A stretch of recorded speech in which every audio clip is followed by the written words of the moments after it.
As pessoas começaram a reparar nela há uma década. A fumaça do motor do avião, conhecida como esteira de fumaça, parecia estranha e durava como nunca antes. Alguma coisa estranha está acontecendo no nosso céu. Isso é uma coisa muito diferente. É fumaça química. Alguns observadores acreditam que aditivos experimentais estão transformando esses longos riscos de gás em uma esteira química. Ela se chama fumaça química. Dizem que é parte de testes atmosféricos secretos e as pessoas são as cobaias que não têm consciência. Não há nenhuma prova para sustentar essa afirmação. Será que essa fumaça é mais do que a emissão normal de combustível com vapor de água congelado? Nós chamamos testemunhas dos dois lados. E peritos realizaram inúmeras experiências buscando substâncias nefastas e um veredito final quando examinamos a prova infalível.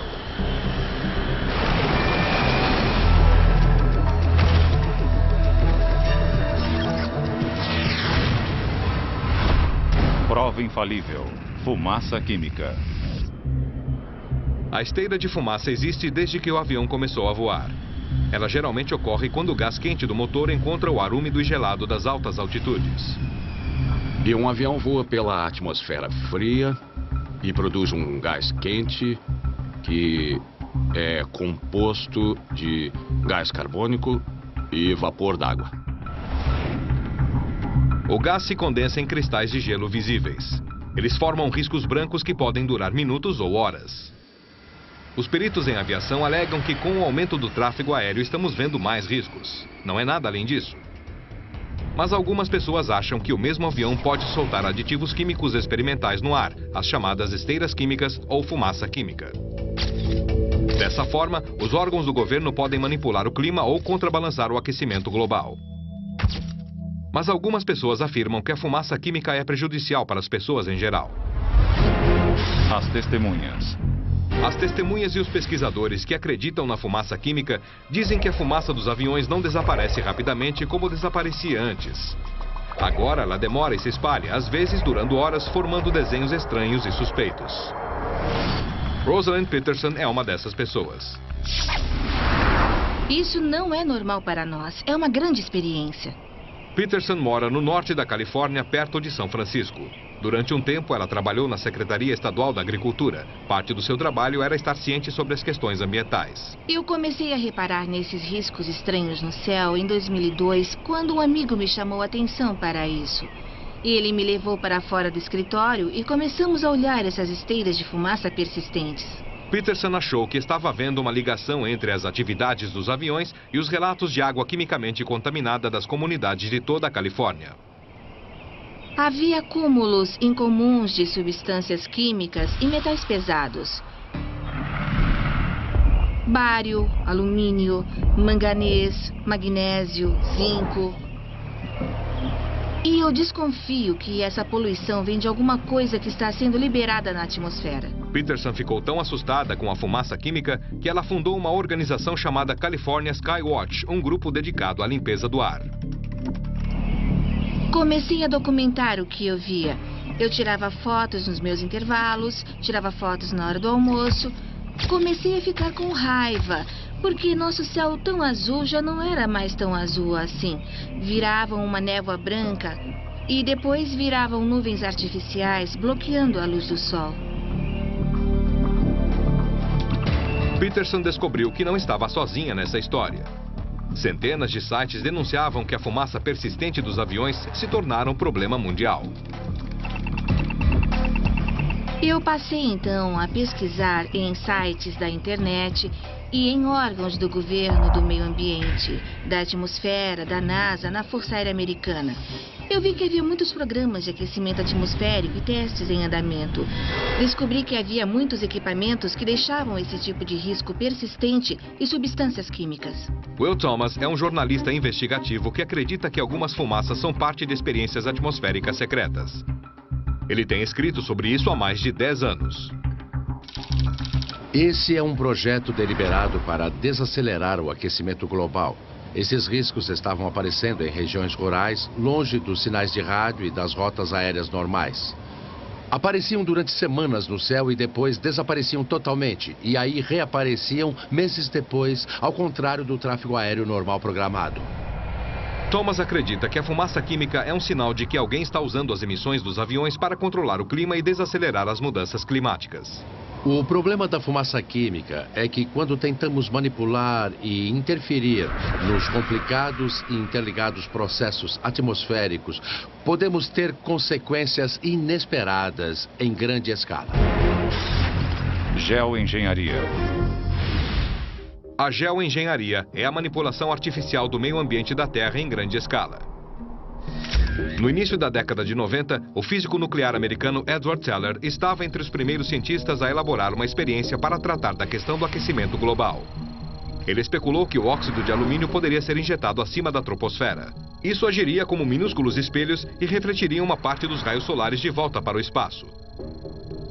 Supostamente, isso nunca foi posto em prática. Mas os ativistas acreditam que o governo ressuscitou a teoria de Teller, com terríveis consequências para a saúde. Parte dessas partículas radioativas desse projeto de fumaça química são as partículas de estanho caindo aos megatons sobre as pessoas desavisadas, plantas e animais. Um fio de cabelo humano tem 100 microns de largura. 10 microns são submicroscópicos. Pode afetar nosso pulmão, pode inflamar nosso coração, causar doenças coronárias, levando à morte. E esse material está caindo aleatoriamente em quantidades invisíveis. Dave Dickey também acredita em fumaça química. Como paisagista de uma cidade grande, ele passa bastante tempo ao ar livre. A fumaça dos aviões está diferente do que era antigamente. E eu me lembro uma vez, em janeiro de 2002, quando o número de voos no céu estava muito estranho. O número de riscos de fumaça no céu era inacreditável. Estávamos contando de 40 a 60 voos. E desses 40 a 60 voos, a maioria deixava um risco de fumaça absurdamente persistente, que depois se espalhava e cobria o céu. Como paisagista, Dick precisa ter conhecimento dos tipos de substâncias químicas normalmente encontradas no ambiente. Ele tira amostras da água e do solo regularmente e envia para análise. Algumas pesquisas alegaram que o óxido de alumínio poderia ser usado para reduzir o aquecimento global. E eu pensei que se houvesse chance do óxido de alumínio ser usado na atmosfera, que ele apareceria como precipitação. Ele colheu amostras de chuva em dias que o tráfego aéreo estava mais intenso e levou para o laboratório. Eu esperava ver medições básicas onde o alumínio fosse aparecer como precipitação de mais ou menos 0,0093 miligramas por litro. Uma pequena quantidade de alumínio naturalmente presente na chuva. E deu aproximadamente 20 vezes mais alta do que eu esperava encontrar. David Dickey acha que o que ele colheu foram as partículas da fumaça química dos aviões. Eu esperava encontrar amostras de água natural, na verdade. E quando eu achei alumínio e bário, vi que é mais um dos fatores que indicam que há algo de anormal. Teoricamente, os cientistas podem refrigerar a Terra injetando compostos químicos acima da troposfera. Mas será que outras substâncias poderiam ser injetadas para fins não tão nobres? Cada vez mais gente acha que aquilo que parece fumaça normal de avião é, na verdade, fumaça química experimental. E dessa forma, essas nuvens artificiais de substâncias químicas se espalham e perduram no céu. Quem acredita nisso acha que acontece por várias razões. Esse é um projeto deliberado para desacelerar o catastrófico aquecimento global. Eu acho que alguns desses programas estão ligados a operações militares. Os grandes especialistas no controle da atmosfera terrestre dizem que a fumaça dos aviões não passa de nuvens artificiais feitas pelo homem. E como outras nuvens, elas podem afetar o clima. O Dr. Wayne Evans é um cientista atmosférico. Ele usa sensores remotos como satélites e espectrômetros para estudar o efeito estufa e o conteúdo e comportamento da fumaça de avião. Ele reparou na fumaça do avião porque elas se formavam na mesma altitude das nuvens de cirro. E você vê as duas esteiras de fumaça se formando no meio do cirro natural que está se aproximando. A fumaça de avião está se formando num cirro e tem o cirro natural na mesma área. Só que a maioria das nuvens naturais reflete mais a luz do sol de volta para o espaço do que fornece energia infravermelha de calor para a Terra. No entanto, os cirros são diferentes. Eles irradiam mais energia de calor do que refletem a energia solar para o espaço. Portanto, o cirro contribui para o aquecimento global. O cirro fica na mesma parte da troposfera que a fumaça do avião. Quando a umidade e a temperatura estão ideais, a fumaça pode se tornar um cirro e ter o mesmo efeito do aquecimento no clima. Patrick Menes tem se concentrado na pesquisa de nuvem há 25 anos no Centro de Pesquisa de Langley, da NASA. O conceito dessa fumaça química é ridículo. Já ouvi várias ideias diferentes sobre o motivo disso ser chamado de fumaça química e por que isso estaria ocorrendo. E parece que ninguém se entende sobre nada. Só dizem que não é fumaça normal. Ninguém tem uma boa explicação do que é isso e ninguém quer aceitar a explicação mais simples, que é apenas esteira de fumaça. Descobrimos que a fumaça de avião estava produzindo nuvens muito maiores do que imaginávamos. Um avião em particular produziu uma esteira de fumaça que cobriu uma área de 4.000 km² e perdurou por 6 horas. Mas também descobrimos que algumas esteiras estavam cobrindo áreas muito maiores e durando mais de 20 horas. O que é uma nuvem de cirro? E o que é esteira de fumaça? Nem sempre é fácil diferenciá-las, mas houve um dia em que todos os aviões norte-americanos ficaram no solo e por um breve momento somente as nuvens flutuaram no céu. Como consequência do 11 de setembro, o céu ficou vazio e no espaço de 14 horas esperávamos que a atmosfera ficaria livre de qualquer fumaça dos aviões comerciais. E na manhã de 12 de setembro, começamos a olhar as imagens.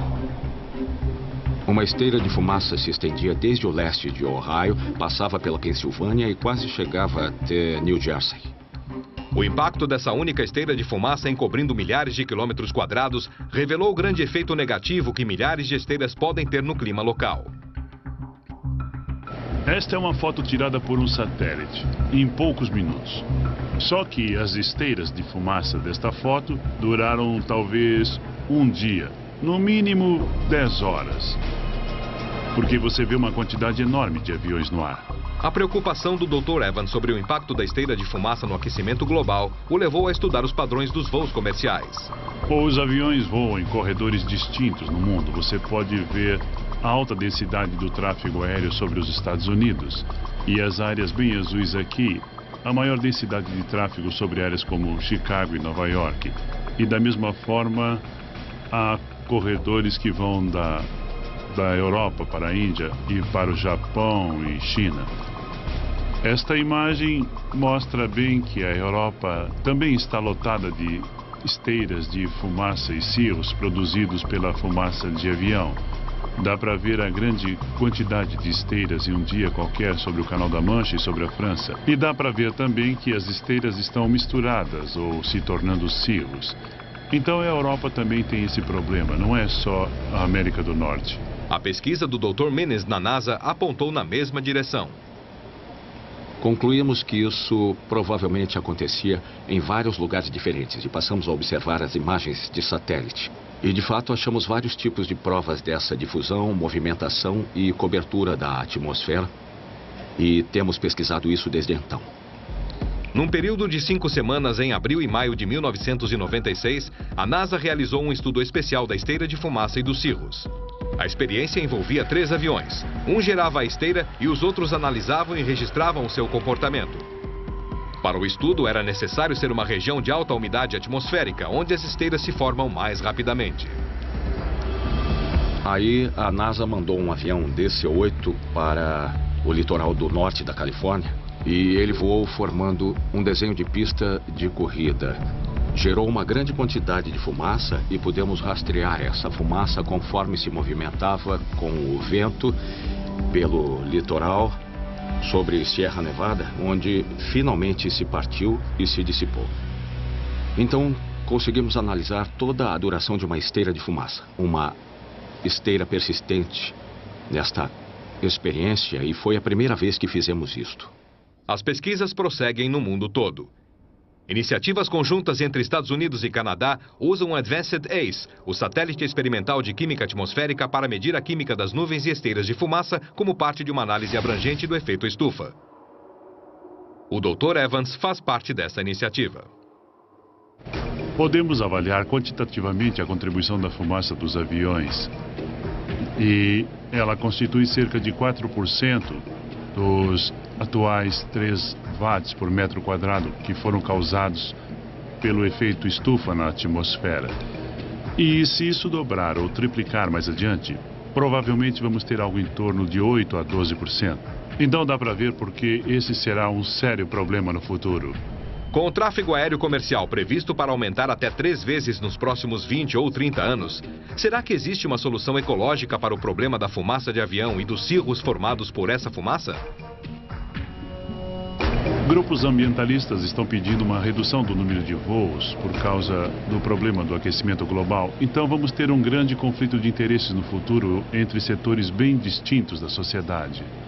Os aviões poderiam voar mais alto ou eles poderiam parar de voar à noite, porque à noite a fumaça do avião é mais eficaz para causar o aquecimento global, pois não há sol, luz solar para ser refletida para o espaço. Eu não sei, há uma série de questões como essa que precisam ser discutidas e estudadas. Se a fumaça é tão penetrante e tão eficiente para se espalhar sobre grandes áreas do céu, os cientistas poderiam usá-las em experiências que beneficiassem o meio ambiente? Podemos ver a fumaça de avião como uma forma de alteração climática inesperada. Alterações climáticas. A alteração climática deliberada é uma tentativa dos cientistas atmosféricos de colocar a mãe natureza na direção certa. Usando aviões com mecanismos de pulverização para jogar substâncias químicas no céu, o clima pode ser suavizado ou intensificado em uma área limitada durante algum tempo. O Dr. Joseph Golden é um pioneiro em alteração climática. Ele estuda o clima para o governo americano há mais de 40 anos.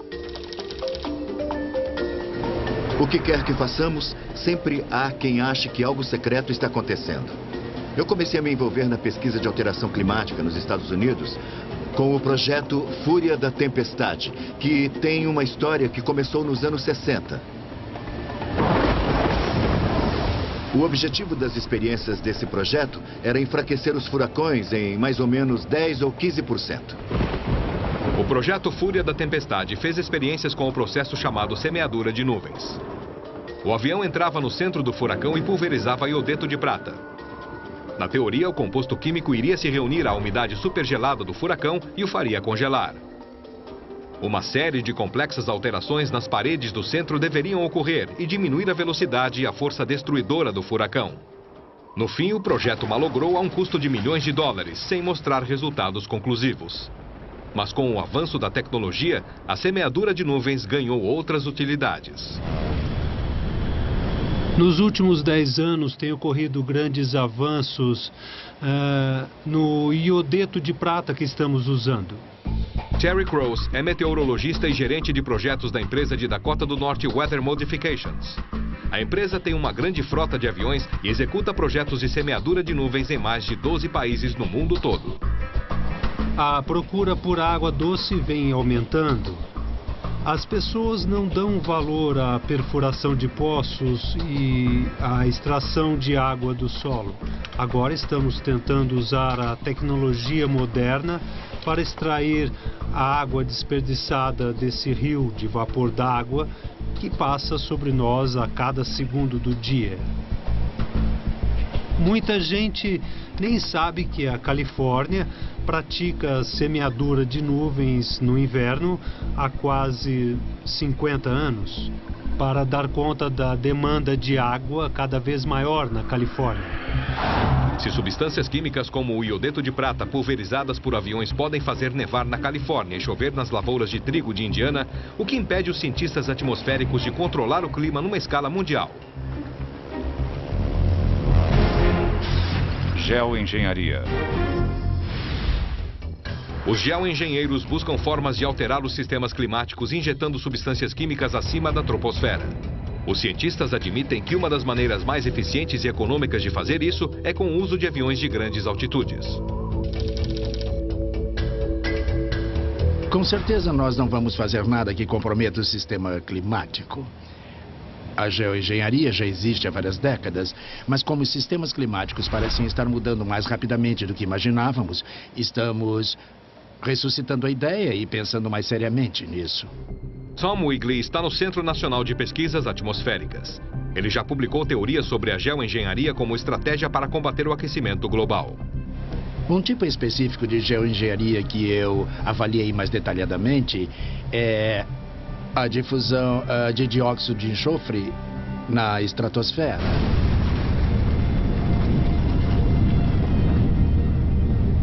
Se houver uma grande e explosiva erupção vulcânica, como de 1991 de Monte Pinatubo, nas Filipinas, é injetado dióxido de enxofre na estratosfera, formam-se gases e ocorre um efeito de refrigeração bastante palpável e amplamente compreendido.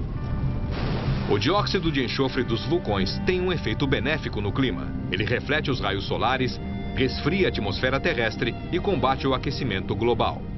Cientistas como Tom Wigley veem nisso um aprendizado.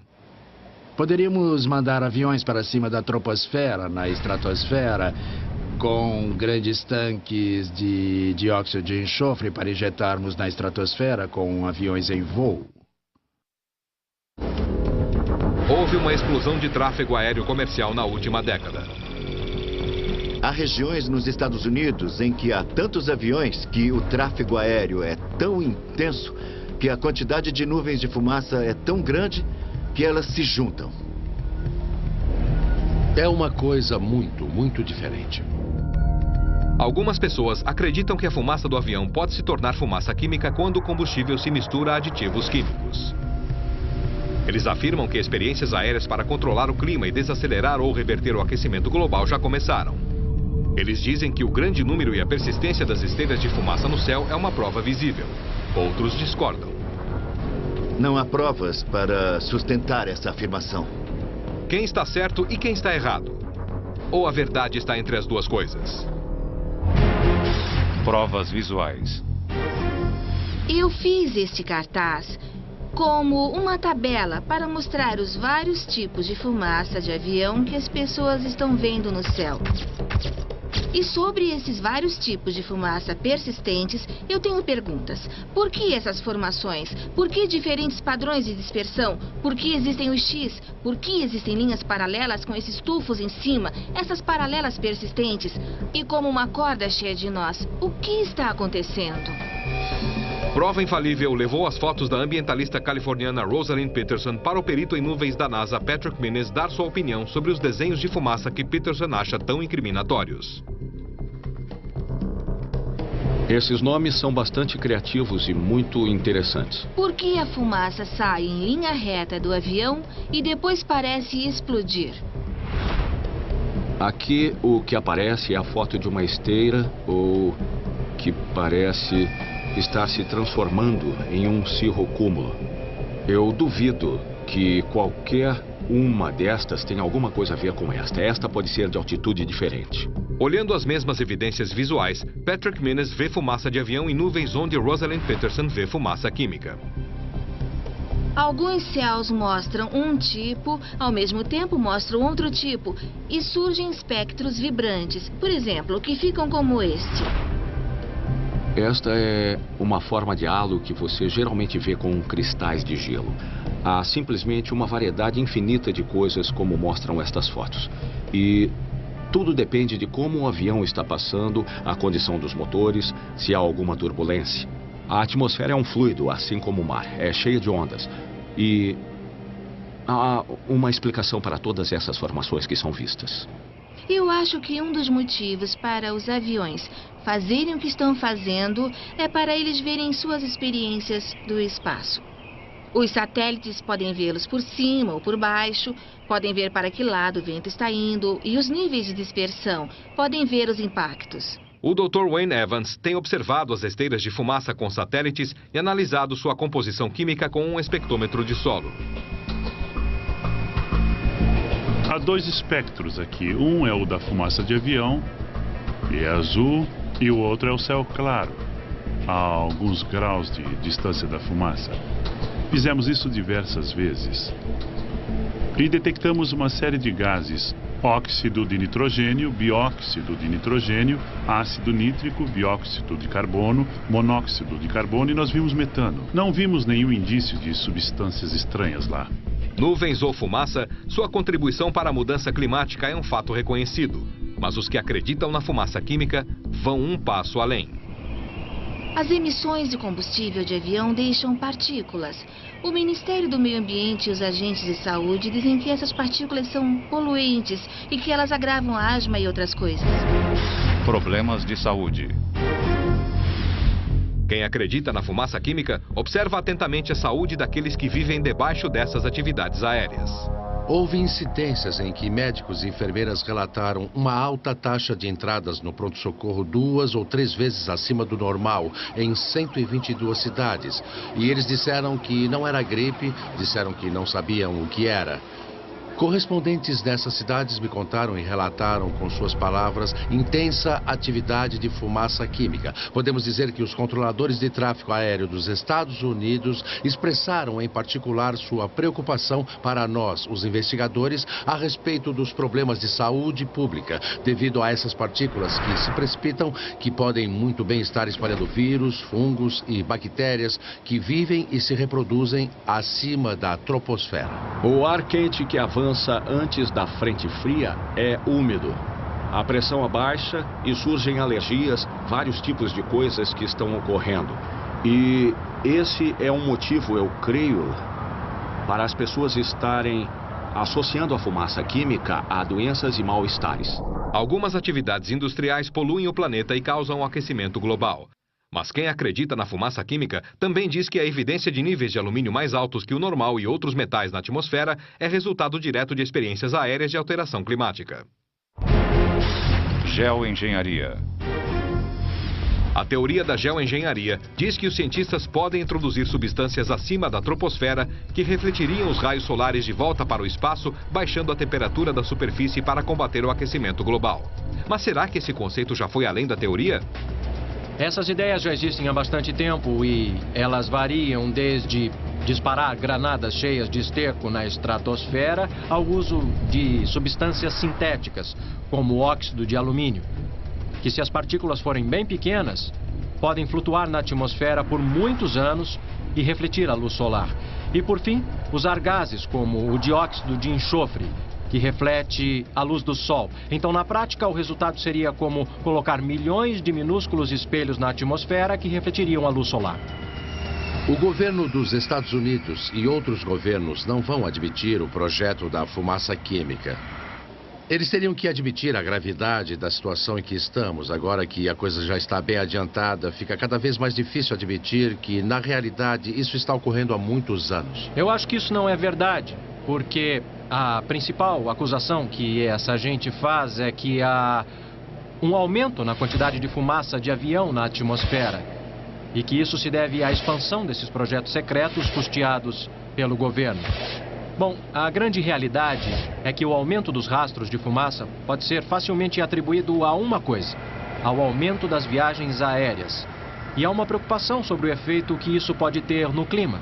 Mas isso não é devido a uma conspiração envolvendo órgãos do governo que operam em segredo para prejudicar alguém. Os dois lados do debate sobre a fumaça do avião concordam que o combustível aéreo, como qualquer combustível de motor, contém poluentes nocivos. No entanto, apenas os que acreditam na fumaça química alegam que os aditivos secretos no combustível de aviões estão sendo usados em experiências de alterações climáticas. Os cientistas poderiam testar uma amostra aleatória e achar altos níveis de óxido de alumínio ou outras substâncias inesperadas e solucionar o caso? Nós fomos até Flint, Michigan, em busca de uma prova infalível. Eu sou o coordenador do laboratório daqui da Universidade de Kettering. Essa é a turbina de um avião pequeno. Este aparelho é um modelo de avião maior. Funciona exatamente como o motor de um avião grande. Prova Infalível foi até a Universidade de Kettering para conduzir uma série de testes em combustível de aviões comerciais com uma equipe de peritos em engenharia química e mecânica, liderada pelo Dr. Greg Davis. Depois de receber a ligação de Prova Infalível, entrei em contato com o Dr. Robert Gantner, do nosso laboratório de química. Depois eu chamei Ray Hust, ele é o técnico responsável pelo laboratório em que estamos agora. É aqui que vamos testar o combustível e testar as emissões que são produzidas. Os funcionários da Kettering demoraram uma semana para transformar a ala de testes de motores automotivos para se fazer testes em turbinas de aviões. Equipamentos sensíveis foram testados e calibrados com uma série de operações de ensaio. O dia de testes começou com a compra aleatória de 5 galões de combustível de avião comercial no aeroporto da região. O motor de avião que temos no laboratório é um modelo em escala de motor de avião. Ele faz tudo o que o motor de um avião comercial faria em um avião de passageiros. E temos a vantagem adicional de estarmos em um laboratório, em um ambiente controlado. E podemos controlar o combustível que abastecemos, podemos retirar as amostras das emissões. Prova Infalível pediu aos cientistas da Kettering que procurassem por vestígios de alumínio tanto no combustível líquido quanto nas emissões depois da combustão no motor do avião. O alumínio parece ser o metal mais frequentemente identificado pelas pessoas que acreditam que existe uma conspiração para transformar a fumaça do avião em fumaça química.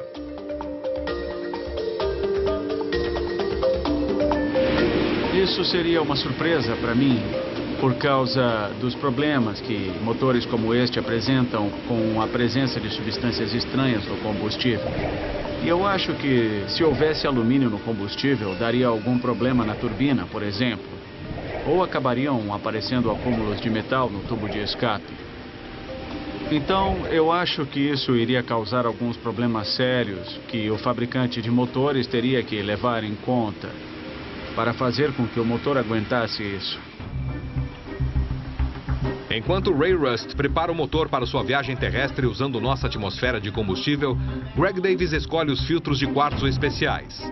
Eles vão captar amostras de fuligem e substâncias particuladas da emissão do avião. E o que eu estou fazendo agora é encaixando o filtro de quartzo no suporte aqui. Eu vou fazer isso com esses dois. O problema aqui é que a quantia de partículas que ele capta é relativamente pequena. E até uma impressão digital pode comprometer a amostra a ponto de ficar ilegível. E é por isso que precisamos usar pinças para tocar nas peças do filtro e evitar qualquer impureza. Enquanto isso, lá em cima, no laboratório de química, o Dr. Rob Gantner está preparando as soluções que servirão de base para os vários testes. O que eu tenho aqui é um tubo de ensaio com álcool isopropílico dentro. Eu vou colocar um pedaço de alumínio aqui. Depois eu vou adicionar ácido clorídrico concentrado, que irá se misturar com o álcool isopropílico e começar a reagir com o alumínio que está aqui dentro. Muito bem, então isso vai reagir com o alumínio que está no álcool. É. Entendi. E eu peguei um pouco do combustível de avião que você me deu, sendo que tem álcool isopropílico aqui. Então, se tiver alumínio aqui, vai começar a borbulhar. Vamos ver a emissão contínua de hidrogênio gasoso. No momento que estamos vendo, é a separação das camadas entre esses dois. Mas clareou logo, não? Isso. Estamos vendo as duas camadas, mas não há nenhuma emissão de gás hidrogênio. Então, nesta amostra, pelo menos, não tem alumínio. Para testar melhor se há alumínio no combustível, o Dr. Gantner e o Dr. Davis escolhem uma experiência mais rigorosa, usando um espectrômetro de absorção atômica. A máquina detecta a presença de substâncias divididas em milhões de partículas.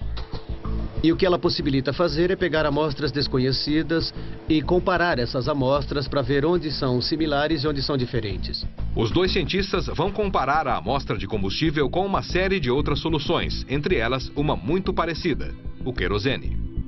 E depois o que vamos fazer é pôr nossas amostras de combustível aqui, sugá-la através do tubo, atomizá-la, borrifá-la na chama e vamos olhar para ver se há alguma absorção devido ao alumínio que haveria no combustível. Isso.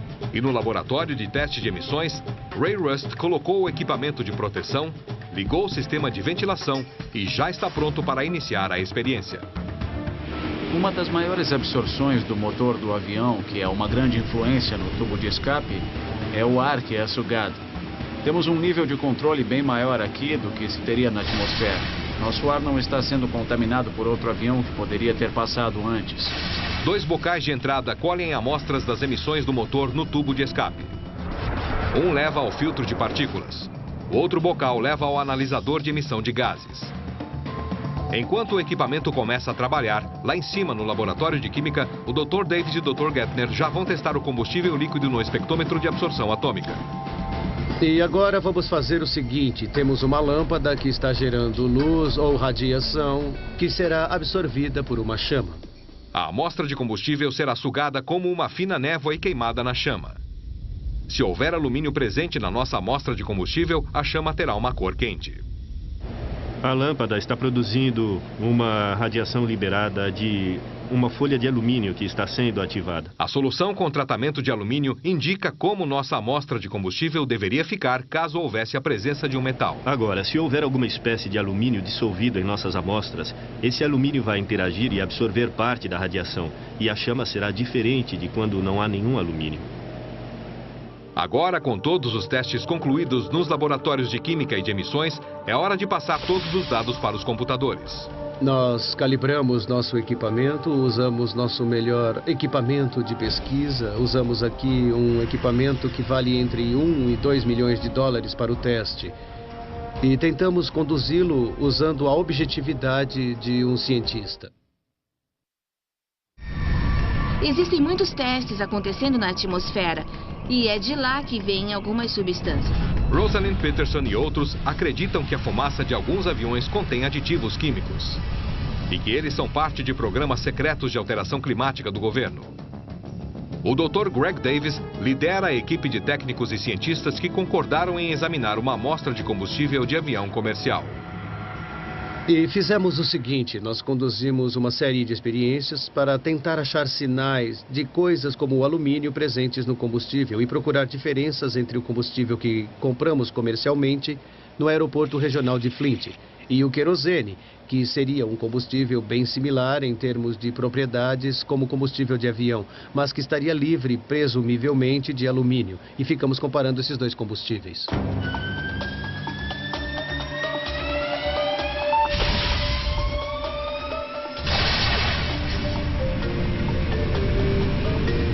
As emissões do combustível foram testadas em um modelo em escala de motor de avião totalmente operacional. O processo produz a mesma emissão que qualquer motor de avião produziria. O teste de emissões procurou quaisquer partículas sólidas na fuligem expelida usando um filtro de quartzo especial.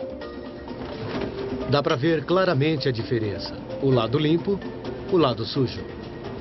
O filtro é colocado em um equipamento especial que irá queimá-lo e examinará o produto da combustão. Agora eu posso deixar isso fechado um pouquinho e... O filtro de quartzo que teria captado qualquer vestígio de alumínio no tubo de escape está pronto para análise. Agora o que devemos ver, se observarmos aqui, alguns picos começando a pular. Pelas conclusões que tiramos, que era exatamente o que esperávamos quando começamos, é que não existem diferenças significativas entre as amostras de combustível que testamos e o querosene. Se você observar a resposta, ela é praticamente idêntica. Como um teste adicional, Prova Infalível pediu aos cientistas da Catherine que analisassem os gases emitidos com nossa amostra de combustível. Alguns que acreditam na fumaça química desconfiam que o enxofre possa ser usado em experiências atmosféricas, que poderiam ajudar a reverter o aquecimento global. As normas do Ministério do Meio Ambiente regem que retiremos o enxofre, porque os compostos do SO2 são nocivos para os pulmões. Então, mesmo que os compostos de enxofre fossem bons para resfriar a terra, com certeza não iríamos querer adicioná-los ao combustível. Mas o analisador de emissões de gás encontrou vestígios minúsculos de enxofre, no entanto, dentro do limite aceitável. A leitura de enxofre pareceu bem normal, parece combustível comercial comum, bem similar ao diesel. Há mais um último teste que usa o espectrômetro de absorção atômica. Nós procuramos a absorção da luz de frequência do alumínio. E isso ocorreria se houvesse alumínio no combustível. E não vimos nenhuma diferença significativa nele. É preciso entender que estamos medindo as coisas em um nível de partículas divididas em milhões. Equipamentos que valem milhões de dólares e o conhecimento de vários engenheiros químicos e mecânicos da Universidade de Kettering não conseguiram detectar a presença de quantias significativas de alumínio ou compostos de enxofre em nossa amostra de combustível de avião.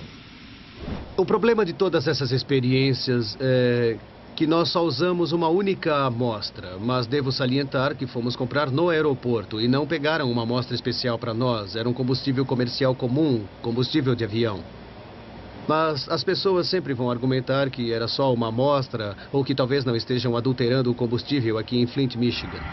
Se ninguém estiver adulterando o combustível de aviões comerciais em nenhum lugar e os aditivos não forem responsáveis pelos altos níveis de alumínio na atmosfera, então quem acredita na fumaça química acha que ela pode estar vindo de aviões militares. A Força Aérea Americana joga toneladas de fibra de vidro revestida com alumínio, chamada Chaff, sobre a Califórnia e outros estados. Essa forma de alumínio é injetada diretamente na atmosfera por aviões militares. Isso poderia ser a causa das altas doses de alumínio que quem acredita na fumaça química diz que acompanha estranhas atividades aéreas?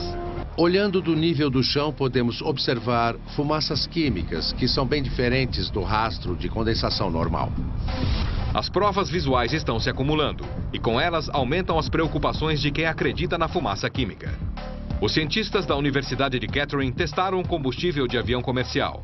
A Força Aérea Americana não quis dar ao prova infalível uma amostra de combustível de alto desempenho que eles usam nos aviões militares. E isso, segundo os que acreditam na fumaça química, gera outra preocupação.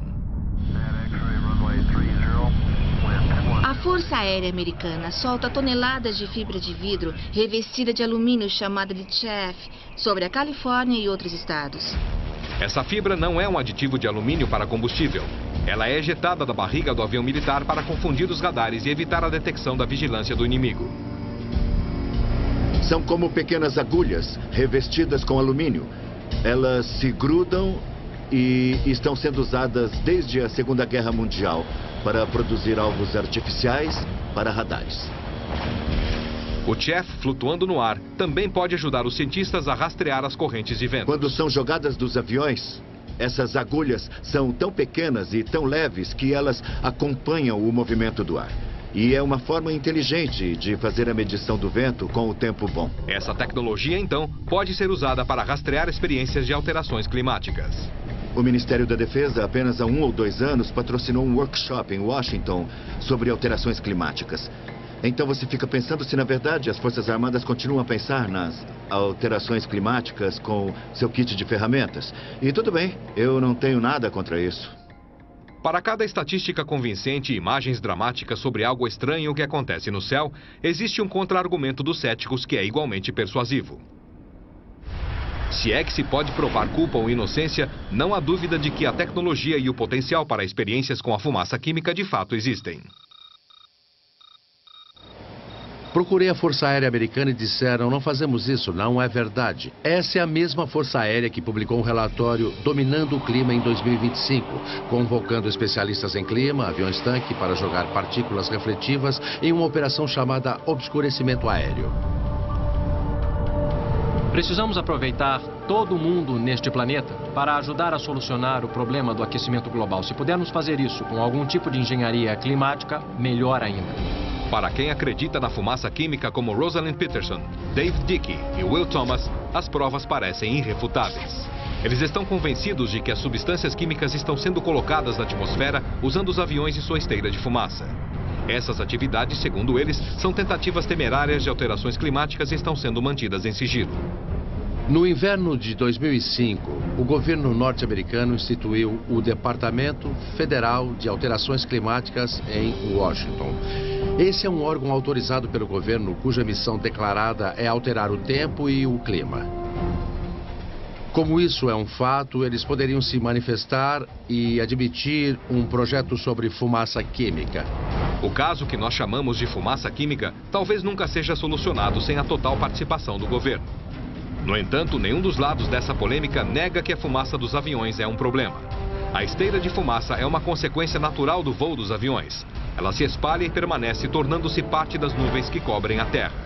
Os cientistas admitem que, dessa forma, ela contribui para o aquecimento global. Nós não temos 100 anos, temos talvez 20 anos para começar a ver alguns dos graves efeitos de alteração climática. Os relatos das testemunhas, sustentados pelas imagens de satélites, provam exatamente a grande extensão das esteiras de fumaça encobrindo o planeta. Mas o que não está claro é se de fato existe algum programa em andamento no céu, enquanto o povo permanece sem saber. Eu não ficaria surpreso se visse daqui 1 ou 2 anos, conforme a pressão pública aumentar para que algo seja feito para suavizar os piores efeitos da alteração climática, o governo se pronunciar e admitir esse programa. Se não vamos conseguir inventar tecnologias melhores a tempo e se não vamos conseguir regularizar as emissões a tempo, só nos resta utilizar esses meios extraordinários. O objetivo é reduzir o aquecimento da Terra antes que aconteça uma catástrofe.